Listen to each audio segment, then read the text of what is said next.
What would you say during that Penn State time is the biggest lesson you learned? Again, I think it always goes back to people, Adam. I think about and if you were in my staff meeting this morning, like we're bringing in 60 kids over.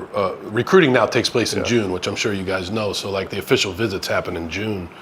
So we have 60 kids coming in 4 weekends in June, and it's always about the people. Like who are we recruiting? Like, you know, do they love football? Do they understand the meaning of the degree, that the football doesn't last forever, that it's about the relationships and the degree and you know, giving back to others, which is a big thing here at BC, what we talk to a lot about with our guys. And so when I think back to Penn State, I always talk about the people that were associated, the players mainly, the coaching staff. Like I said earlier, I think that's the lesson. Like, don't make sure that when you take your time hiring, take your time in recruiting. Don't just offer the guy that's just, okay, he's on the ESPN 100 list. Like, that's really not what it's about. It's about meet the guy. Does he love football? Can he learn? Is he a quarterback that can learn what we're trying to do? Is he a tight end that understands, like, he's going to have to block a little bit too? He doesn't just go out for passes. You know what I mean? Like, that's what it was all about, and that's what we had there. We had a great. It was like a perfect storm. And again, I was 15-9 there. I wasn't 30-0. It wasn't like but we had a terrible thing happen there, but we had a perfect storm of people that, like I said, bridged it to what it is now, you know, which is back to being top 10 program. I felt like you were always so good at just like getting the players to want to play for you, like to buy into what you were selling, like guys like Maui and you know what I mean? Like just it's a unique ability. Yeah, and I mean for like me too, like Real quick, guys, I have a free $100 deposit bonus for you from Prize Picks with my code AdamB or the link in my bio. Prize Picks is the best way to fire on sports because you pick players instead of teams. It's the most fun, and if you know how players are going to perform, you can make up to 10x your money. So go get that $100 bonus with my code AdamB or link in my bio. I vividly remember every day being excited because of what you talked about, like the football growth and what mattered to me, and you did a great job of vetting that through the recruiting process. Like every single day I walked in there, the circumstances, which realistically speaking, should have played a larger factor in a lot of kids' decisions in that. Like I was so uniquely focused, and you did such a good job of blocking out all that noise for us, whether you knew it or not, that it was awesome. Like it was just like, it was a safe haven. You come in there like no matter what's going on, and you got to really focus on your craft, and that's something I'm always like eternally grateful for at that point in time in my career. That was like phenomenal.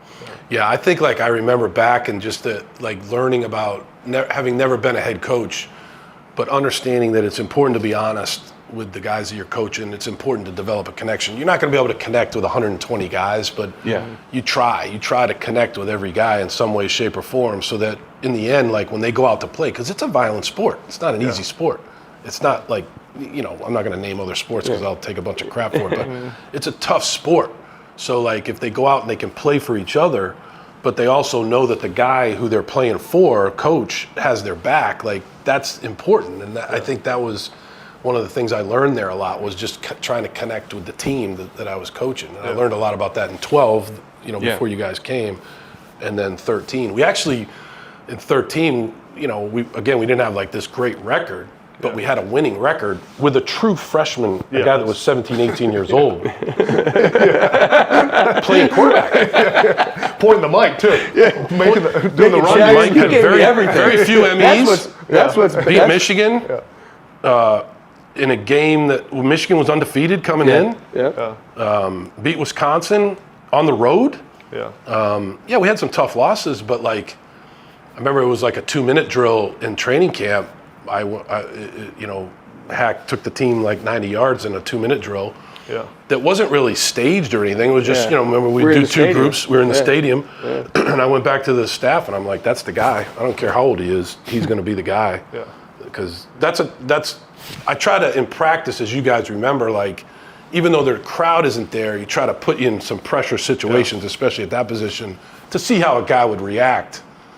It'll never be exactly like it is in a game, but at least, hey, I got to do this in front of my teammates. And that's what it was. It wasn't like guaranteed to be your job when you got there either. No. Tyler Ferguson was playing well. Tyler's a good player. That's why that was part of the thing you told me. I was like, I'm just going to give you a chance. I say that all the time, but I got 2 points on that because that's what you talked about was it was batshit crazy. You gave me as much freedom on the line of scrimmage. Some of his memories are, here we go. We're gonna get the real. No, it was bad because I vividly remember. Trusted you. I know you did, but it's still you like 18. It's like that's how desperate we were at Penn State. I was like, all right, here you go, kid. Just fire away. Do it. Hey, if I'm wrong, make me right.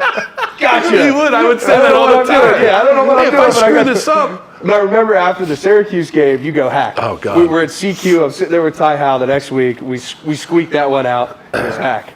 You're going to look back at this game. You're going to watch this tape in 5 weeks, and you're going to laugh your balls off. You were checking sword and lance into 0. You had no idea what was going on. Funny it did come to that. That was hilarious.